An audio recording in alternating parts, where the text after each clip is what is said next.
Hi everybody, on 6th of November 2023, WeWork filed for bankruptcy. Once America's most valuable startup has just filed for bankruptcy. Office sharing company WeWork filing for Chapter 11 bankruptcy protection. WeWork's saga finally coming to an end. It's been a constant and rapid decline. After filing for Chapter 11 bankruptcy protection. Today, its share price has dropped from $100 in 2022 to just $1.6. That's a drop of 98.4% in just 1 year. But did you know, back in 2019, this same company was considered to be a revolution in the American startup ecosystem because they were valued at a mind-boggling $47 billion. The company was one of the hottest startups in history. WeWork is a leader in the business. It was a $47 billion valuation at one point. You've doubled your membership, nearly doubled. We have 83 locations globally. They're growing so quickly.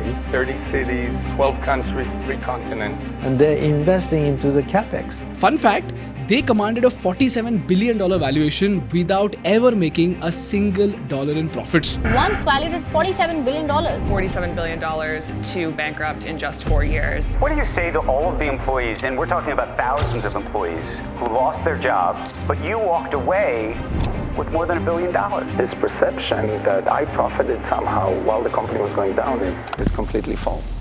This failure of WeWork is not just another case study, but a very, very important business lesson for both investors and entrepreneurs all around the world. Because this teaches you how to build a disastrous company. So if you're an entrepreneur or a student of business, just like Apple serves as an inspiration on how to build a business, WeWork is a classic example of how not to build a business. Which is why this case study is very, very important for all of us to study. So let's dive into this episode and try to understand how did WeWork rise to become a $47 billion company with no profits at all? After becoming a so-called legend, how did it fail miserably? And lastly, as students of business, what are the failure lessons that we need to learn from the fall of WeWork?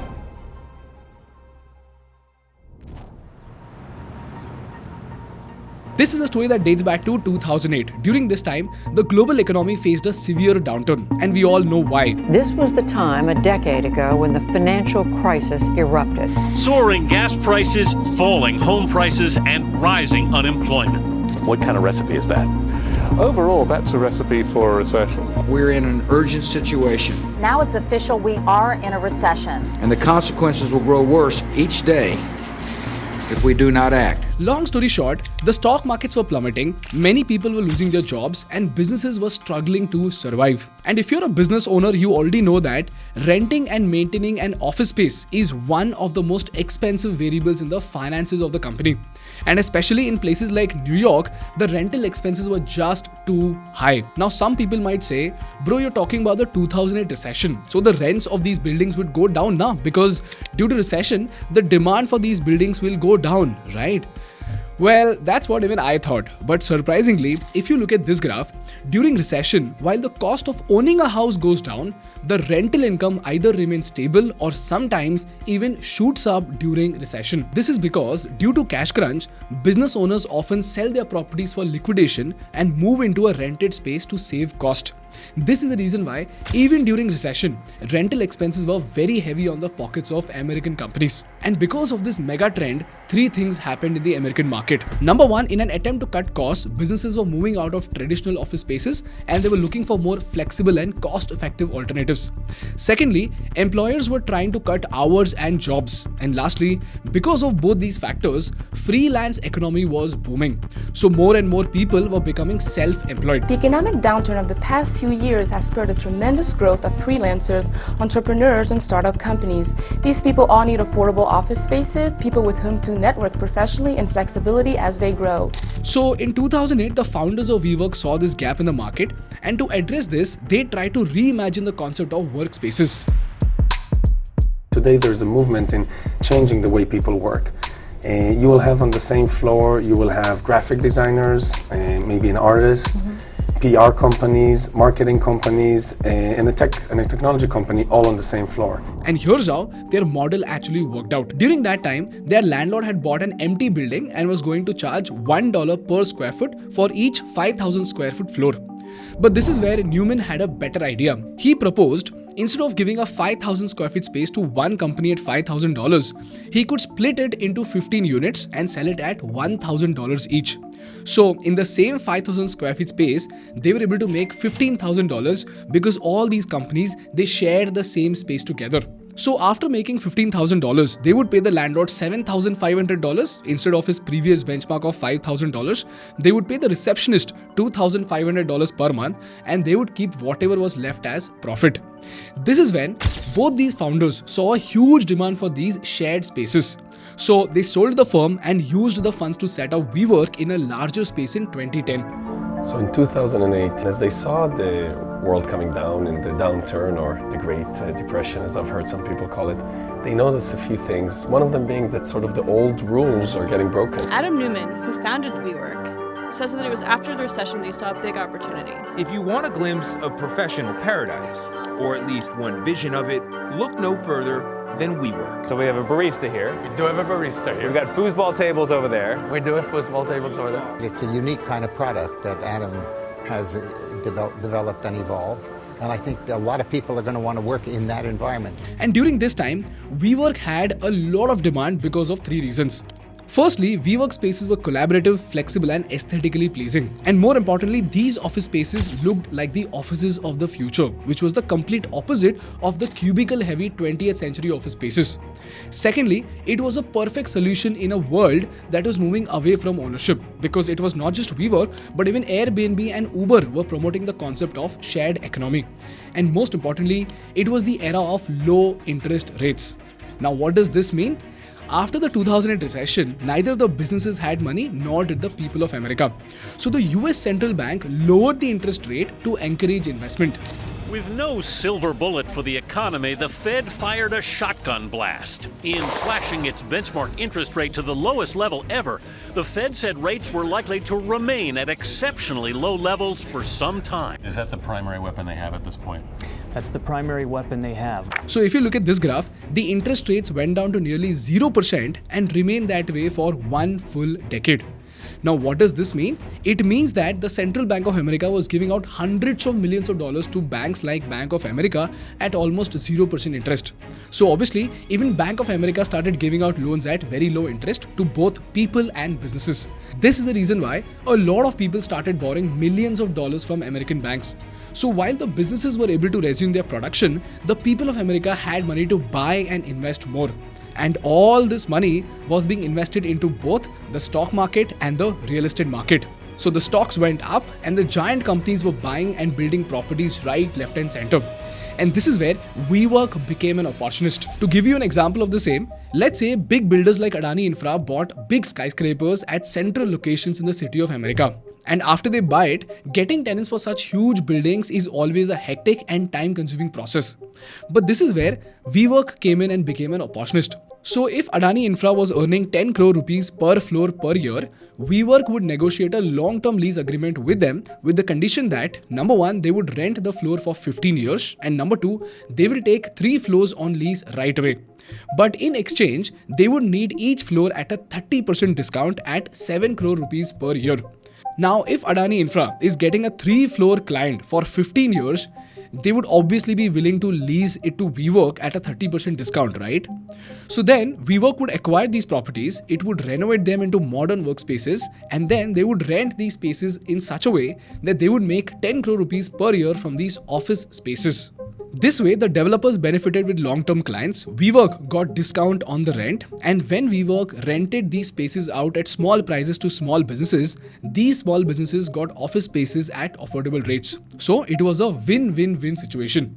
So when the founders saw an early success for this idea, they got so excited that within just 4 years, WeWork grew to 23 locations across 8 cities and even went on to open its international locations in United Kingdom and Israel. Less than a year ago, WeWork has you've doubled your membership, nearly doubled, and expanded to over 30 cities. The company is growing aggressively globally. It's opening offices in India, Japan, Korea. And while they were expanding, they went from a revenue of $436.1 million in 2016 to $886 million in 2017 to $1.82 billion in 2018 and then to $3.5 billion in 2019. As a result, their valuation reached $47 billion. So as of now, everything seems like it was going very well, right? Then the question is, what exactly went wrong? Well, as it turns out, while WeWork's revenue was growing, its losses were piling up very fast. If you look at this chart, you will see that the company's operating losses went from $900 million in 2017 to $1.6 billion in 2018 to $3.3 billion in 2019 and kept on increasing. And since 2016, WeWork's losses have piled up to more than $15 billion. And so did the company's debt. Now the question over here is, why did these losses pile up so fast and what exactly did the founders of WeWork do wrong? Well, first and obvious reason was their super fast expansion. So while they were acquiring more and more spaces, the demand for these spaces did not shoot up at the same pace. And if you look at their expansion speed, it is absolutely crazy. They went from 23 locations in 2014 to 429 locations in 2019 to 777 locations in 2023. And after acquiring so many spaces, they realized that it was very difficult to fill these spaces up. So basically, WeWork messed up with the demand-supply equation with too much supply. And as they acquired more spaces, the cost of these leases became a burden for the company. But in spite of this, WeWork never ran out of funds. The question is, why? Well, that is because SoftBank and other institutional investors constantly gave them capital. By 2019, SoftBank had pumped in $18.5 billion into WeWork, which is in today's money equivalent to 1.44 lakh crore rupees. You know how much money that is? That's more than the GDP of countries like Mongolia and Madagascar. And all this capital allowed them to sign more leases. This gave the impression to both the investors and the market observers that there was legitimate market demand and the revenue growth would become promising. These are the first two reasons for WeWork's failure, which are demand-supply mismatch and too much money invested into leases. The third reason was their stupid and useless side ventures. So if you look at what WeWork attempted, they started multiple side ventures with extra cash to see what works in the market. So they first launched WeLive, which was a co-living venture, and this venture alone was projected to be 21% of WeWork's revenue by 2018. But it failed so bad that they could only set it up in 2 locations. Similarly, WeWork tried a wellness offering which was a gym and spa complex called Rise by We, and they even announced a for-profit school. On top of this, they acquired multiple companies which again costed them millions of dollars but resulted into no profit at all. And you know what's the crazy part? They did all of this without generating a single dollar in profits. And lastly, in 2010, with the rise of cloud-based storage and video conferencing, the core function of offices were being questioned. 3 years ago, the pandemic upended work patterns. It forced people into working from home, and Zoom became the go-to video conferencing service. Many have found creative ways to virtually stay social, and Zoom, one of dozens of video conferencing services, has risen to the top. COVID, only 23% of professionals work remotely. Today, 59% are working remotely. The proportion of Americans working from home full-time has gone from 1 in 50 to more than 1 in 3. So if you see this graph, the office utilization did not dip after COVID, but it steadily declined by an annual rate of 1.4% between 2009 to 2019. It's just that the pandemic accelerated this process. So millions of business owners realized that office spaces to a large extent were a waste of time and money. So again, the demand fell, the debt piled up, and the company further started bleeding losses. But even throughout all this, you know what? Adam Neumann hosted lavish parties, fired thousands of employees, and lastly, he even profited from his own company in unusual ways. In 2019, WeWork fired 2,400 employees.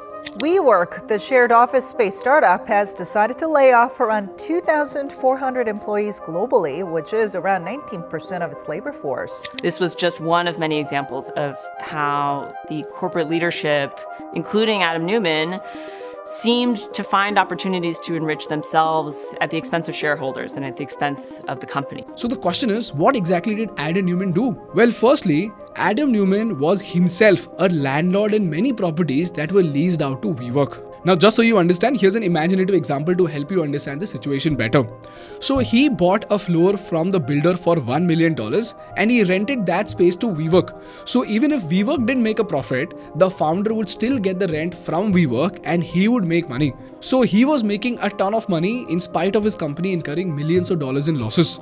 Secondly, he took personal loans from his own company worth over $300 million at very low interest. And thirdly, Newman and his partner bought the WeWork trademark and their own company paid them $5.9 million to use it.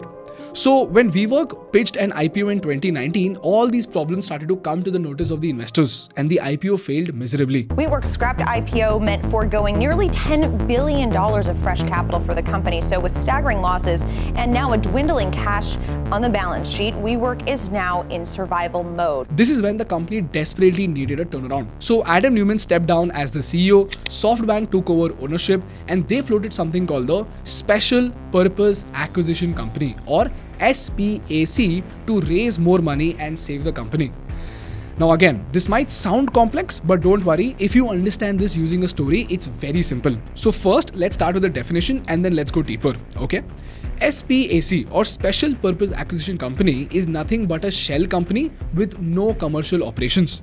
And this company is formed specifically to raise capital through an initial public offering. And after this IPO, the funds are used for the purpose of acquiring an existing company. So what is an SPAC? It's a shell company which will go IPO, and that money will be used to acquire an existing company. If this is very clear to you, let's try to understand how this operation will happen using a story. Let's say a group of 3 sponsors form a special purpose acquisition company named Alpha Acquisition Corp. These 3 sponsors have a wonderful reputation. Let's say they are Mukesh Ambani, Sundar Pichai and Satya Nadella. So even though this shell company does nothing, when they float an IPO for this company, they will still be able to raise a ton of money. Now here you may say, bro, listen, here real companies like Paytm found it difficult to raise money because the investors did not trust them enough in spite of they having a legit business operation. Then how on earth can a shell company go IPO and raise millions of dollars? Valid question. And there are 3 reasons why investors would still invest in an SPAC. So hear me out. The first reason is the reputation of the sponsors. So like I said, if Alpha Corp has Sundar Pichai, Mukesh Ambani and Satya Nadella, people would obviously trust them because they know that if these 3 legends are coming together and buying a company, that company will surely be amazing and would have promising growth. Secondly, the risks of fraud are mitigated with regulations. So in an SPAC, the investor funds are held in a trust account and it does not go to the sponsors directly. And this money can be returned to the investors if the SPAC fails to complete an acquisition within 18 to 24 months. Now this 18 to 24 months is not a fixed timeline, but a market standard timeline. So this structure reduces the risk for investors. And third, and obviously, these SPACs, although risky, often promise to give out high returns. These are the reasons why, even if Alpha Corp goes IPO without having a legit operation, it will easily be able to raise $200 million. Now, after getting these $200 million through the IPO, Alpha Corp will find a troubled company. Let's call this company Beta Corp, which is a struggling AI software company with a valuation of $150 million. So now, Alpha Corp would propose to acquire 75% stake at Beta Technologies for $200 million. So now, Beta Technologies shareholders will own 25% of the company and Alpha Corp will own 75% of the company.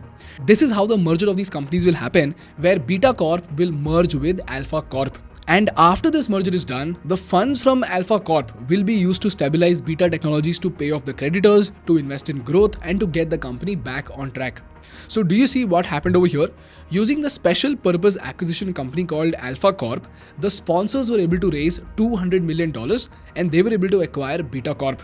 And most importantly, after the merger, when Beta Corp became a part of the listed company Alpha Corp, it automatically got listed in the exchange without actually directly going IPO.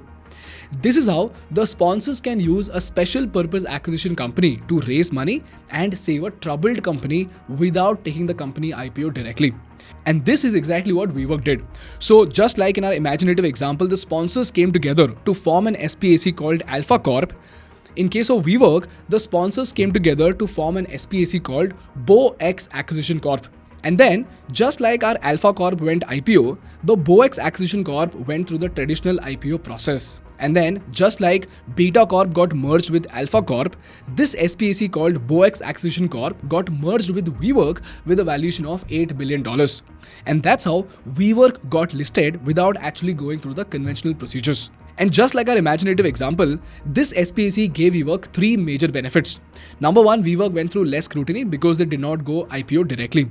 Secondly, they were able to go IPO quickly, which saved them a ton of time and millions of dollars in further losses. And last and most importantly, WeWork was able to raise $1.8 billion as a result of this SPAC in 2021 in spite of all the troubles that they were facing. This is how, using an SPAC, the sponsors tried to save WeWork. But you know what, guys? Even then the company was failing because they had less memberships, which further got accelerated by COVID lockdown, and many WeWork buildings couldn't make rent. So you know what? These landlords started undercutting WeWork and they started lending their spaces to companies directly without going through WeWork. So again, WeWork's debt and losses started piling up, and even after negotiating with the landlords, WeWork did not have enough money to survive. This is the reason why WeWork had to file for bankruptcy. Demand for office space decreased, rent dropped, and WeWork's entire business model became its own Achilles heel. So they just have these rents that are from a different era that they're paying while their tenants are paying them a lot less. A few different things that were perhaps wrong with the WeWork business model, but there's one very fundamental one, which is that ultimately it didn't make money. WeWork has officially filed for bankruptcy in the US today, from being a $47 billion startup to turning bankrupt. And this brings us to the most important part of the episode, and that are the business lessons that we need to learn from the failure of WeWork. Lesson number 1, sustainable growth should always be prioritized over rapid expansion. And in this startup bubble that we're seeing, a lot of companies just expanded for perceived growth rather than actual growth. And this is where things got out of control. Lesson number 2, in this funding rush that we are in, financial discipline is the last thing that companies focus on. But if you look at the most legendary companies out there, they grew so much because they spent money the right way. In fact, I was reading this book on HDFC Bank and I read something very fascinating. So back in the 1990s, even though HDFC Bank was backed by millions of dollars from HDFC Limited, even then, they kept a record of how much money was spent on tea and coffee also. That was how frugal they were in spite of having $1 million in their bank account. That was how calculative they were about spending their money. So that is how careful you have to be while spending your money. And lastly, always remember guys, if any member at the top of your company is unethical or tries to make money out of the company in the short term, it's a sign of a doomed company. And by the way, this doesn't just happen in case of large companies like WeWork, it also happens in small companies. For example, one of the co-founders might favor a vendor just because the vendor is bribing him with commissions. Or another founder might use company's money for personal expenses without the consent of his co-founders. So the moment you spot something like this, no matter how talented that person is, please get rid of them, or else you might have to get rid of your company soon. This is the message that WeWork's failure brings to entrepreneurs like you and me. And I just hope you learned something valuable from this case study. That's all from my side for today, guys. If you learned something valuable, please make sure to hit the like button in order to make YouTube Baba happy. And for more such insightful business and political case studies, please subscribe to our channel. Thank you so much for watching. I will see you in the next one. Bye-bye.